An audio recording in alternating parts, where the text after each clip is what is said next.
Welcome in to the NFL opening line report. It's Monday. It's May 3rd, the day after the NFL draft, the first day that we're doing the opening line report anyway. He's Teddy Covers. I am Drew Martin. Give him a follow on Twitter at Teddy_Covers. Check him out, WagerTalk, sportsmemo.com. I'm on Twitter at Drew Martin Bets. Teddy, it's NFL draft recap, man. Happy Monday morning to you. Hey, great to be here, Drew. Excited to talk about bettors' opinions about the NFL draft.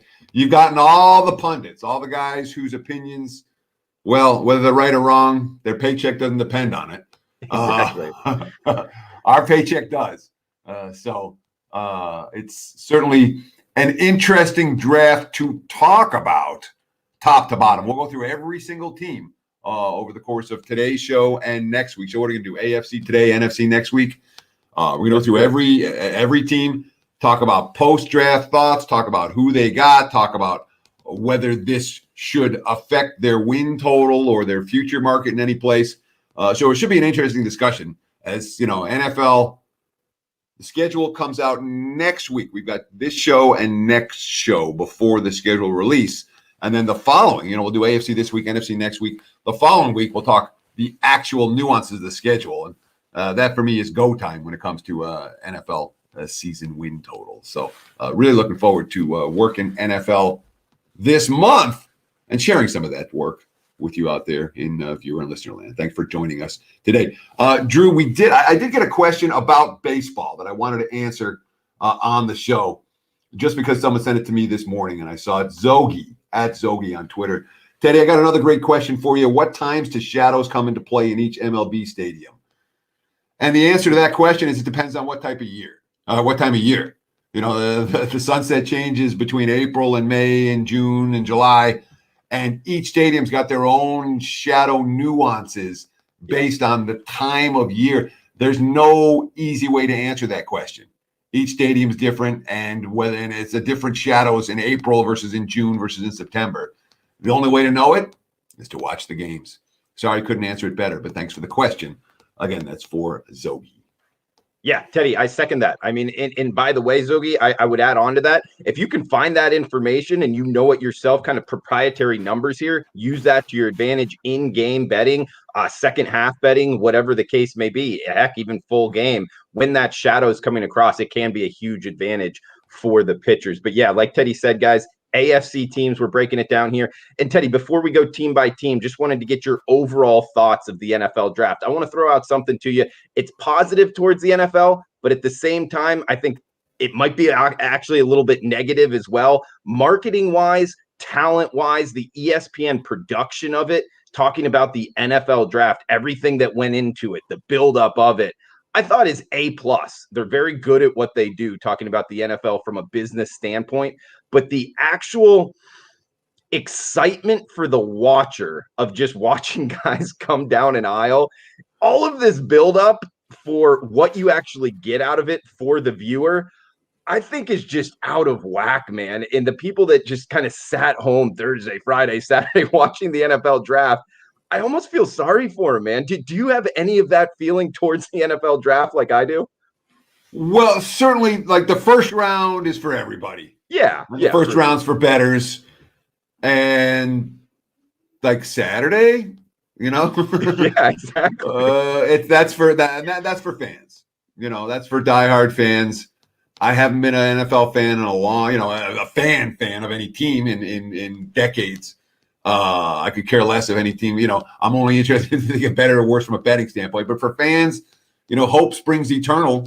And when it comes to the NFL and their fan loyalty, no league is, maybe the English Premier League or something. Maybe some of the soccer in Europe has that type of fan loyalty. But the fan loyalty for the NFL is as strong as in any U.S. sport. So that's what the draft is for. At least the third day of the draft. Sure. So hope springs eternal in the NFL draft, guys. We're breaking it down here. AFC, we're going to go ABC order here. Grade them out, how it helps the team, maybe how it hurt the team. We got first up in the AFC, the Baltimore Ravens here, Teddy. I guess I'll throw it over to you. How do you grade out the Ravens, how their draft was this past weekend? All right. So again, when it comes to the the player grading, that's all dicey.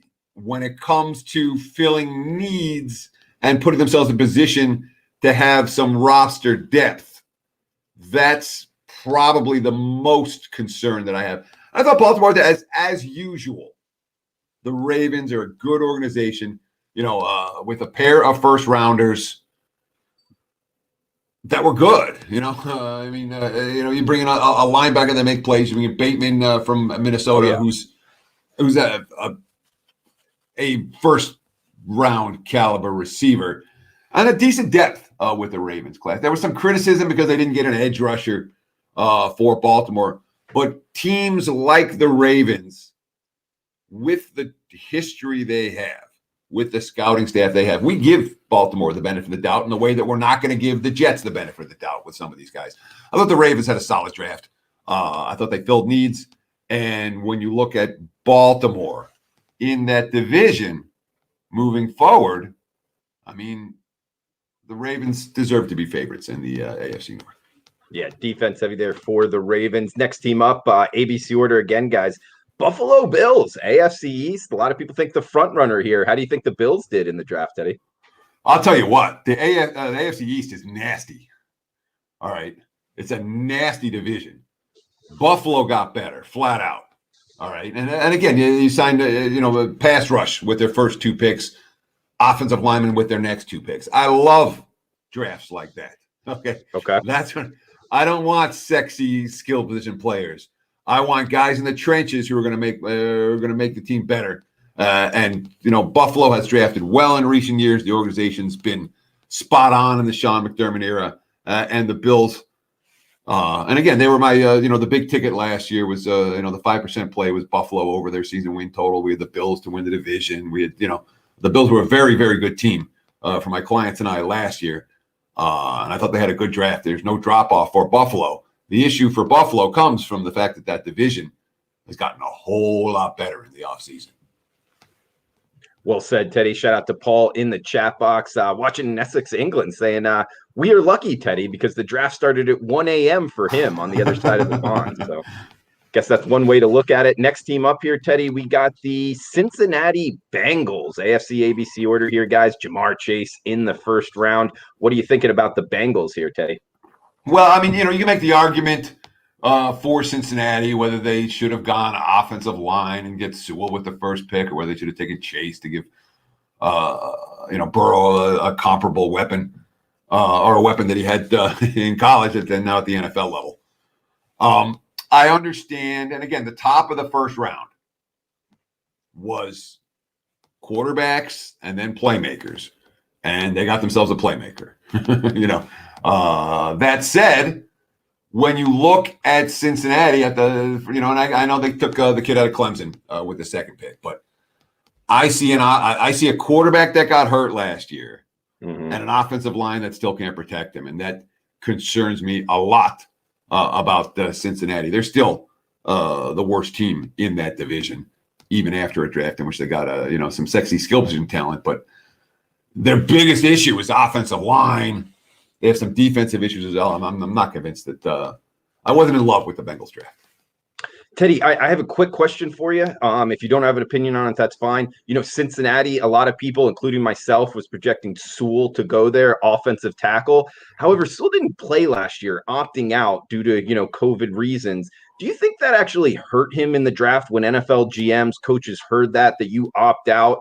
And you don't, maybe the question of actually loving the game, playing the offensive line, that's kind of something you would like in football. That actually hurt him?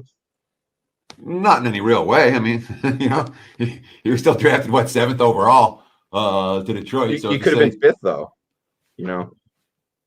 He also could have gotten hurt and been a 4th rounder. He could have gotten COVID and been dead. I mean, he dropped from 5th to 7th. Because the team made another choice. I don't think none of the elite players who opted out suffered any consequences from that. Not significant consequences of it. It was probably a good decision for all of them. Okay, we got next team up, the Cleveland Browns. Gregor Newsome here talking about Northwestern. They're seeing their first round pick here. Teddy, what do you think about the Cleveland Browns draft? So I like the Browns in general. I mean, on paper, the Browns are absolutely loaded right now. I mean, they're loaded. If Mayfield can play and they have a good season, Cleveland's very, very dangerous. They were a team that, and in terms of top, I mean, we've seen Cleveland as a team that has so many needs, so many years, and this year they didn't have it. I certainly have no objection with what they did getting a cornerback in the first round. I would have liked it as some type of a pass rusher for the Browns, but I certainly don't look at Cleveland as a team that had a ton of needs to fill. And when you look at the top of that draft, there's nothing to complain about. I don't know they got a whole lot better, but they're certainly a team that's moving in the right direction. I like the Anthony Schwartz pick, the speedster from Auburn in the third round. He's a guy that might be a playmaker there for the Browns. Next team up, we got the Denver Broncos. Pat Surtain going with their first round pick in the Alabama cornerback there. Teddy, what do you think here about the AFC West Denver Broncos draft? And of course, we have to talk Teddy Bridgewater, who they picked up from Carolina over the weekend. And there's still the rumor mill about Green Bay is that Aaron Rodgers' number one destination would be Denver, or the Broncos have the most interest in him, or whatever. I like this Denver team, and I feel like I'm swimming against the current with this, because it's most of the people I talk to don't like this Denver team. I like what they did in the draft. With again, this is a team that has now replaced they've got 3 new cornerbacks, all of whom are capable after last year's defensive debacle, and of course with Vic Fangio, we are talking about a team that has a defensive mind. The question of Javonte Williams, this guy could play. Love the offensive lineman from Wisconsin Whitewater. I have no arguments at all with anything with anything that the Broncos did in this draft, and I think I'm a little bit more bullish on Denver than most people. And I like the concept of Drew Lock having Teddy Bridgewater to push him a little bit. I wouldn't be surprised if the Broncos end up being better than expected this season. All right, Broncos might be a buy on here. Teddy covers. We got Mike Campbell in the chat box. Thanks for joining us, Mike. It's going good. We're recapping the NFL here, the NFL draft, all the AFC teams. If you're liking the content, guys, please smash the like button. NFL opening line report each and every Monday, 10 a.m. Eastern time, 10 a.m. Pacific time on the WagerTalk YouTube channel. We got next team up here, the Houston Texans, going quarterback, Davis Mills. From Stanford, they took a shot on him. It looks like Houston next team up here, Teddy. There's nothing to like about the Texans. All right, if you want to talk about a team that had like the last calendar year has been about as disastrous as it could be. I mean, the Texans were an up and coming team a year ago at this time. With an exciting quarterback that everybody loved. And then one trade and a coach getting fired and a bevy of sexual assault allegations and a franchise making him. There's nothing to like about this draft for Houston. There's nothing to like about this season for Houston. Davis Mills, at no point during his career, and again, this guy with 11 college starts, he had injuries, but at no point during those 11 starts, I'm looking at Davis Mills going, yeah, this guy's going to be a good NFL quarterback. Oh, yeah, this guy's going to be a starter. No, Nico Collins at Michigan. Again, he's got the size. He's got all this stuff. When you watch Michigan, you say Nico Collins, this is the playmaker you want. No. And, of course, they only had 5 draft choices, none in the first 2 rounds. They really didn't get a whole lot better, and they continue to jettison talent, and that win total is crashing for the Texans. Nobody likes Houston. Guys, next team up, we get the Indianapolis Colts. Teddy, what do you think about the Colts draft? So, Indy's a team that, last year was certainly how do we phrase it? The Colts were in contention all year, and then they didn't have a good playoff game. Phillip Rivers wasn't at his best. He retired in the offseason. Now you bring in the Carson Wentz era begins. And what do you need? It wasn't a team that had a boatload of needs. I'm surprised they didn't work on the offensive line. I really didn't. That was one area that I thought that, we didn't see him address it in free agency. We didn't dream him address it in the draft. I have no argument with the top 2 picks as pass rusher. Quiddy Payne's a guy with a whole lot of upside. And when you're looking for playmaking positions on the defensive side of the football, the rushers are the guys who are getting the love and the first round love and the early round love and the guys who are making difference in games. So it wasn't like Indy had a monster draft by any stretch of the imagination, but I do think that they made their defense a little bit better, and that's certainly a positive sign moving forward for a team that wasn't that far away last year. From did they fill their need standpoint? Not a team with a whole lot of holes. Teddy, I got a question for you of where the NFL is going. We see Sam Ehlinger here being picked by them in terms of teams going with quarterbacks more. We were just talking about Davis Mills. Kellen Mond went before in terms of where they were. The odds makers had their over-unders. They kind of all went under talking about the quarterbacks here. Teams taking more shots on quarterbacks. Do you see that a trend that's going to happen a lot more with the importance of the quarterback position in the NFL? Maybe. I mean, teams are very comfortable making day 2 or day 3 picks on a QB who's never likely to be a starter. Right. Now, particularly Sam Ehlinger. I mean, look, at any point at Texas, you're looking at Sam Ehlinger going, yeah, this guy's going to be an NFL stud. Not really. Maybe early on, just because he was so highly recruited, but not after seeing him play a bunch. No, Sam Ehlinger. If Sam Ehlinger is your starting quarterback at the NFL level, you're a losing team, and you're drafting a quarterback again the next year. So, from my perspective, if I was a GM, I'm not drafting these QBs. I'm not drafting the 6th round QB, the 3rd round QB. I'm just not. Okay. And Indy did it last year. I think they sent his 4th rounder on a quarterback last year. Another guy who's never going to play it down, and if he does play, they're going to be a losing team and drafting a quarterback again the next season. So I'm not sold on the Ehlinger pickup. But again, 6th rounder, I don't worry about 6th rounders. You worry about the first 3 rounds. Those are guys who you expect to have an impact. Anything you get 4th round and higher in someone's rookie year, all right, good for them. But it's the top few picks that'll make or break this draft for the purposes of the 2021 season. Next team up, we get the Jacksonville Jaguars. Speaking of quarterbacks here, Trevor Lawrence picked number 1 in the 1st round here. What do you think about the Jags draft, Teddy? I mean, you can't argue with Lawrence as the number 1 pick. He was sure. Had he come out 3 years ago, he would have been the number 1 pick. Trevor Lawrence is someone who has, from a scouting standpoint, he checks every box. And for a team that, hasn't had a marquee QB. And when's the last time the Jags had a marquee QB? Was it Mark Brunell? Byron Leftwich, maybe? I don't know. Yeah, exactly. It's been a while. So Trevor Lawrence, certainly the right pick. After that, I didn't love anything they did, to be honest. And that's a team with needs.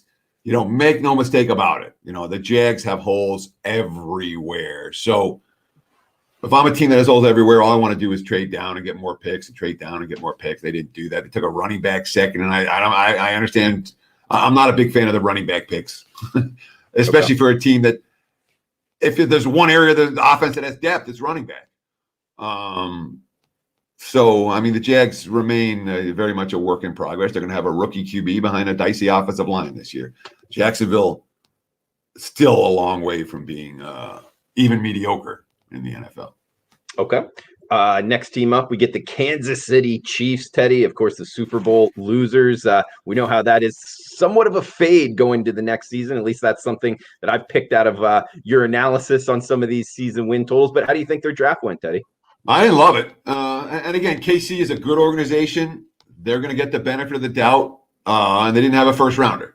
So, you're picking at the bottom of the 2nd round and the bottom of the 3rd round. It's a Chiefs team that, is now, year in, year out drafting at the bottom of these drafts. And then they've traded away a ton of draft capital for win now stuff. They completely remade their offensive line in the offseason. That's a question mark.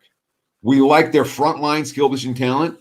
We've got big question marks about that skill position depth. They did nothing in the draft to address that.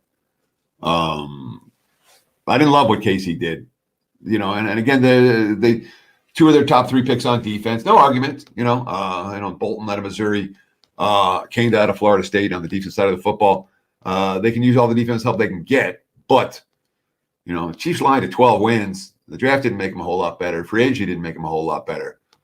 I've got my concerns about KC in a very competitive division moving forward.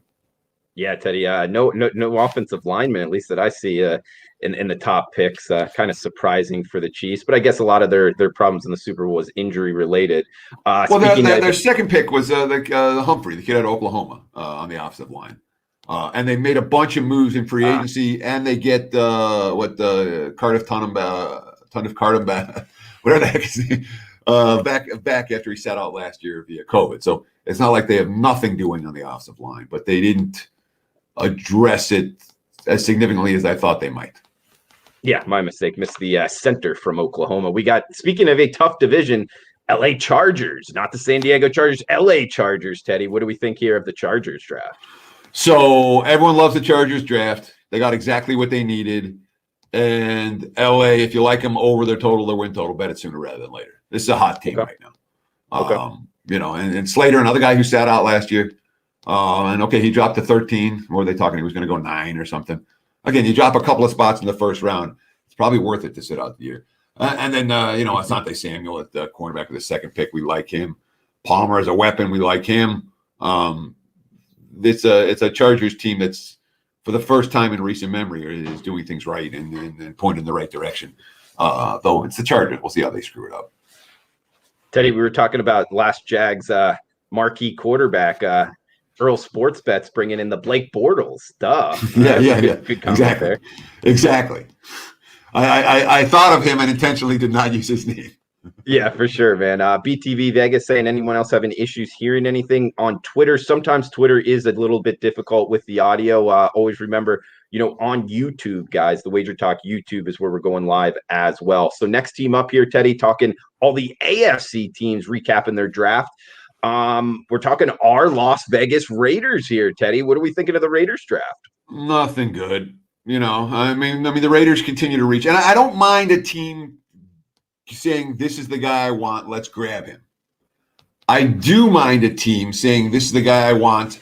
Oh, I can trade back an extra 15 picks and I'm still going to get this guy without question. Leatherwood was going 30 picks higher than, what was he taking 17th? And maybe he'll be okay. Maybe he'll be good. It's a team that has enormous needs on the offensive line. And they spent most of the rest of the draft working on the secondary. Raiders, I can't say I love management. I can't say I love what they've done remaking this roster. It looks to this is a spinning in circles draft for me for Vegas. I don't think it made them a whole lot better. I kind of liked it, Teddy. I mean, Alex Leatherwood, I thought he was the best offensive lineman in the draft. I was kind of surprised that odds makers were putting him at like 38 and a half in terms of where he was going to be selected. I like the pick, Teddy. Do you know why they were projecting him so low? And a few months ago, he was so high. Did something happen off the field with Alex Leatherwood? I don't know that he was projected so high. There were there were issues with his tape. There were issues with his pass blocking. Wow, not the tape I was watching. That guy did some damage to defensive fronts, pushing them back.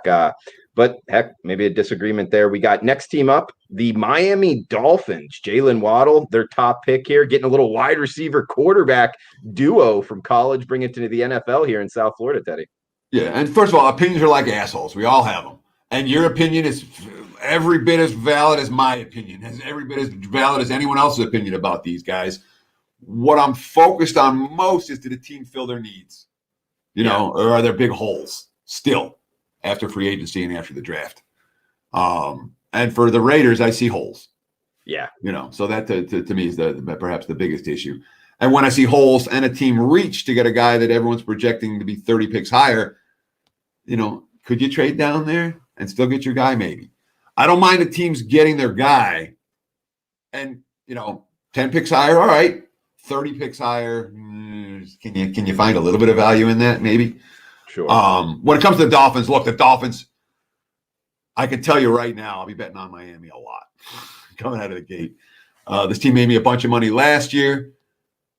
Every move they've made this offseason is a win move. I don't think any team had a better draft than Miami. I really don't. And with the picks that they have, again, you've got 5 picks in the first 3 rounds. Every one of those guys, I think, will contribute, has the potential to contribute this year. Playmakers, guys in the secondary, pass rush improvement, offensive line improvement, a tight end for the young QB. Miami's a team on the rise. And, I talked about Buffalo and how we liked everything the Bills did this offseason. Miami's right there with them, and we haven't even gotten the Patriots yet. I'm telling you, that division's tough. Teeing it up here, talking about the AFC East, New England Patriots, next team up.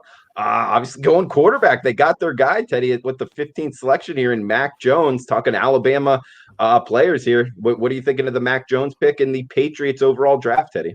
And I want to, on a year in, year out basis, we look at divisions and we're like, that's a really tough division on paper. That's a really weak division on paper. And when you're talking about the future markets, we're talking about win totals, this stuff can be gold. We knew last year there were going to be issues in the NFC East prior to the season. So the divisions that face the NFC East, guess what? Those teams are going to have a good chance to go over the win total. And it's not that case for, what we talked about a tough division last year, the NFC West. Coming into the season, everyone's like, that's tough, that's really tough. And it was. The Niners had injuries, which doomed them. The other 3 teams all at 500 or better. The AFC East hasn't been considered this elite division in recent years. It's been Patriots and everybody else. And then last year was Buffalo, and then Miami was good, but their advanced metrics didn't thrill people, and then the Jets and Patriots weren't any good. This division is loaded this year.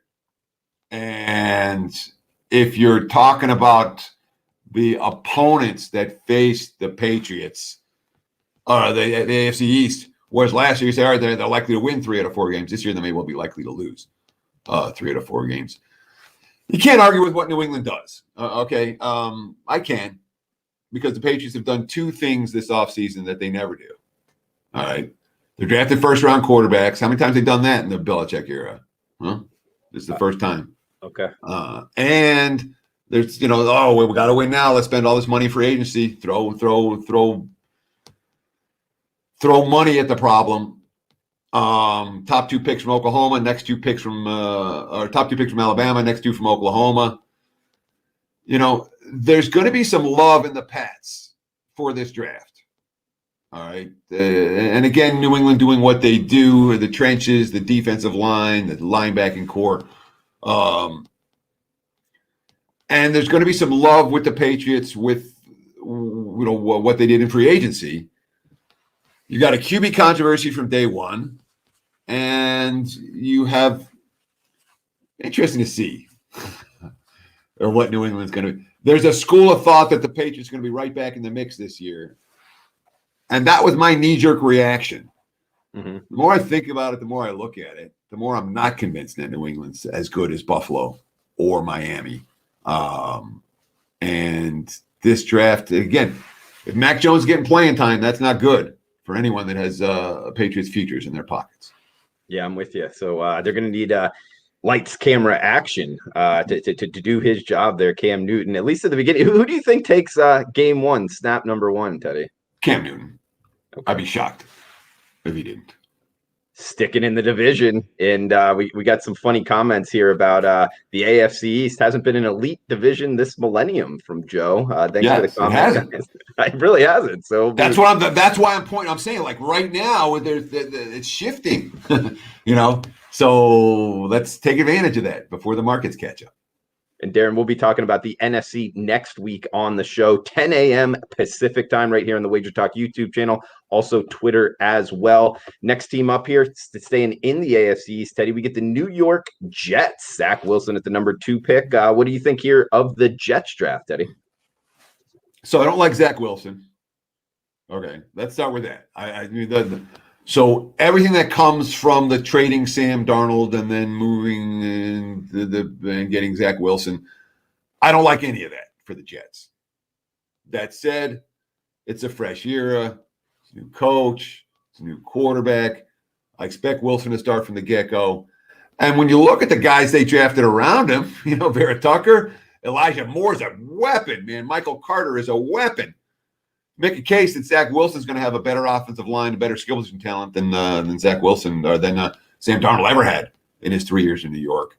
So even though the Jets are clearly the weakest team in this division, some sexy draft choices, and maybe they get better as the season progresses. The Jets don't look quite as hopeless as they have. And again, you don't want to fall in love with the offensive skill position talent. They're drafting a quarterback, a wide receiver, a running back, and all of that with at the top of the draft. But it's at least pointing in the right direction, something the Jets haven't been pointed in quite some time.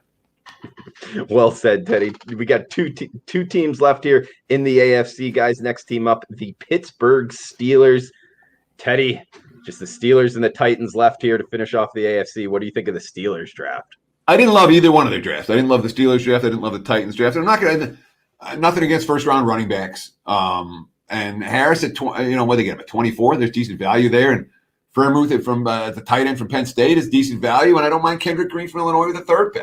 I don't mind any of their picks, but it's a roster that's gotten a little bit older. They still have offensive line issues. There's no, I guess Mason Rudolph's still the plan behind Big Ben. Pittsburgh has more holes than I'm used to seeing from the Steelers at this stage of the campaign.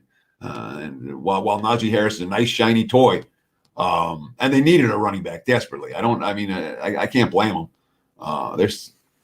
Pittsburgh comes into the season is they're not as good as Cleveland. They're not as good as Baltimore in my power ratings. Teddy, one name I want to throw out here, Buddy Johnson. He went in the 4th round, the linebacker from Texas A&M. I think he did wear number 1 for Texas A&M. That guy was a beast. I remember looking. I can't believe he dropped to the 4th round. I think that's a really good pick for the Pittsburgh Steelers for whatever it's worth, guys. Last team here, Tennessee Titans. You spoke on them briefly. Caleb Farley, their first pick. Teddy, what are you thinking of the Titans to finish off the AFC here? I have no problem with anything that Tennessee did. And again, not a sexy draft. 2 cornerbacks, a tackle, and a linebacker with their first 4 picks all in the top 3 rounds. I think that, but Tennessee's a team that it feels like they've had this window the last couple of years, and I don't know that it extends. I'm not that bullish on the Titans. I didn't think it was a great draft. I thought it was okay. Okay. Well, that does it, guys, for the AFC teams here. Breaking down how they did in the draft, and we'll be back next week with the NFC teams. Huge shout out to the chat box. Eric saying Chargers to make the playoffs plus 149 is so intriguing, but I can't pull the trigger. Any opinion on that, Teddy? Why can't you pull the trigger? You like that one, huh? I wouldn't bet it the other way. I certainly wouldn't lay $1.70 or $1.80 to bet it the other way. That number can only, Mac Jones is going to be the Josh Rosen of this year's draft. I can see it. I don't know whether Josh Rosen's any good or not. I know that he got drafted into a terrible situation. They got traded into an equally terrible situation. I almost feel bad for the kid because he never really got a chance. Right. But his career's shot right now. I mean, Josh Rosen ever get another chance anywhere? His only chance is if somebody gets hurt and he gets thrown into the mix and he manages to succeed. The Kirk Cousins chance, Yeah, no, I see what you're saying. Yeah, I agree with you. We got Earl Sports Bets asking a question here. Which team is most positively affected by the draft, Teddy? A single team that's most positively affected by the draft.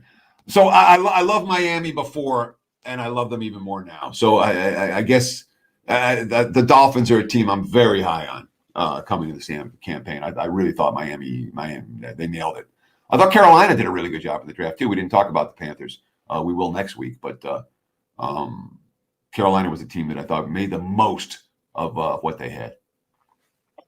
Well said, Teddy. Guys, check him out, WagerTalk.com, SportsMemo.com. He's just under 70% season win totals going back to 2001, so long-term trends there. And he's been good of recent as well. One of the best in the business, probably the best in the business in terms of NFL season win total market. Going to want to look out for that. We will preview more of that and preview the NFC teams on next week's Monday of next week, the NFL draft recap here. So come back and join us 10 a.m. Pacific time on the Wager Talk YouTube channel. Teddy, anything else you want to throw out before we shut this down? I was going to say that there was some debate as to when I was going to put out the season win totals. I say it's going to come sooner rather than later. Once that schedule comes out, it's a situation where we're going to get to work or we're going to put them out because I sense these numbers are going to move. So we'll have an NFL win total report on the early side. It ain't going to be August. I appreciate it. With Eric Trainey asking about the Browns, saying Browns were built so well in the crusted draft, absolutely loaded. Agree. Steelers are in big trouble for the next 10 years. Darren Cool. 10 years is a long time. But I would look at Pittsburgh's current trajectory and say it's probably pointing in the wrong direction. Great pod, Teddy. Guys, thanks for tuning in. Please smash the like button. Feel free to comment below if you're watching on replay. We'll watch them, or we'll look at the comments and answer any questions on next week's show as well. Huge shout out to the chat box again, guys. Please smash the like button on your way out. For Teddy Covers, I'm Drew Martin. We'll be back next week. Best of luck.